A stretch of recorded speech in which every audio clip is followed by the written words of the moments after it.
The numbers for Davion Mitchell do not look good in year 4, and if it continues this way, it could put into serious doubt his future in Toronto as well as his future in the NBA. This summer, the Sacramento Kings salary dumped Davion Mitchell to the Toronto Raptors. The Raptors not only received Jamal Shead, the 45th overall pick in last year's draft, but they also received a future second-round pick from Portland. They also got Sasha Vezenkov off their books for absolutely nothing and dumped their own deadweight salary in Jalen McDaniels. This is easily one of the greatest trades in Raptors history. Unfortunately for Davion, due to an injury to Immanuel Quickley, he's been thrust into a starting spot, and it is a role that he is struggling with mightily.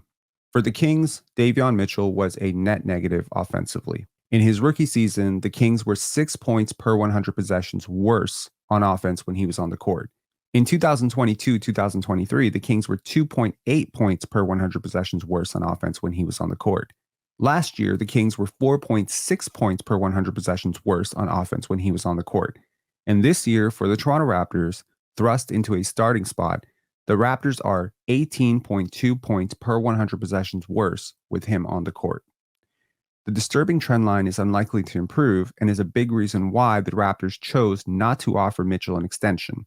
The bigger issue is what impact Mitchell's lack of offensive talent and progression has had on Scottie Barnes and Grady Dick. Barnes' two most positive lineups actually feature DJ Carton and Jamal Shead. In a very limited sample size, the Raptors are bleeding every second of time Mitchell and Barnes spend on offense together, to the point where the lineup of Shead, Mitchell, Abaji, Pirtle, and Barnes had a net rating of negative 137.5. The lineup of Barnes, Mitchell, Shead, Fernando, and Boucher was a little bit better with a net rating of negative 126.4. If an average game has 100 possessions, that means a lineup of Shead, Mitchell, Abaji, Pirtle, and Barnes is basically losing by 137.5 points per game. Contrast this with a lineup of Barnes, Battle, Boucher, Mobo, and Carton, which had a positive 60 net rating. These are very small lineup samples, but Scottie Barnes needs offensive weapons, and the Mitchell lineups are doing him absolutely no favors. It is by no means a slight on Davion that due to injuries, numerous injuries to some of Toronto's most offensively talented players, that he is being thrust into a role as a primary creator against starting lineups.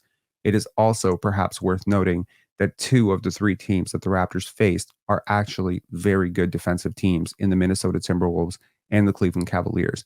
Do I expect the numbers to look this bad after 25 games? No. Certainly with RJ Barrett and Immanuel Quickley back, Davion will also be allowed to thrive more as a 5th option as opposed to trying to initiate offense as a 2nd or 3rd option. It is, however, worth noting that at no point this year or in any year following do I expect Davion Mitchell to be a positive player in the NBA. And I think that if you're a Toronto Raptor fan who's maybe bought into the hype a little bit about what Davion Mitchell could be going forward, I think you might need to pump the brakes a little bit. It is also worth noting that players are not done developing at 26. And almost every single player who has played for Darko Rajakovic, may that be Scottie Barnes, Immanuel Quickley, RJ Barrett, Grady Dick, have gotten better. We're seeing Ochai Agbaji get much better. Ochai struggled immensely last year. And over the summer, due to work with Ivo Simovic and Darko Rajakovic and his own trainers, and with Grady Dick, we have seen Ochai Agbaji come out and be a really good player for the Toronto Raptors, especially as a role player, despite playing against starters. Naturally, these are the small sample size biases that we talk about. You don't want to overreact to 3 games, especially when 2 of those games, he has been massively over-leveraged against really strong defenses. All of this to say, Davion Mitchell at 26 is not a finished product. And there is still some hope, perhaps from the Raptors internally, to monitor his progression as the year goes on. It's not a bearish outlook on Davion. It's a realistic perspective on what it takes to succeed in the NBA as a 6-foot guard. And the Raptors should know that. They've had 2 of the best 6-foot guards in NBA history in Kyle Lowry and Fred VanVleet come through their ranks. And they may have a future really good one in Jamal Shead. It isn't meant to be a negative prognosis on Davion.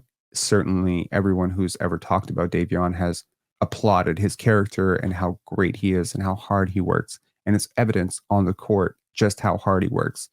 He's probably the greatest practice player the Raptors have had in years. He's clearly pushing his imprint on the team in terms of their pickup points. He's really good for what they're trying to implement. However, in order for Davion to be part of a winning edition of the Toronto Raptors in years going forward, he is going to have to get significantly better on offense. If you like videos like this, please hit like, please hit subscribe. I'll catch y'all later. Have a good one.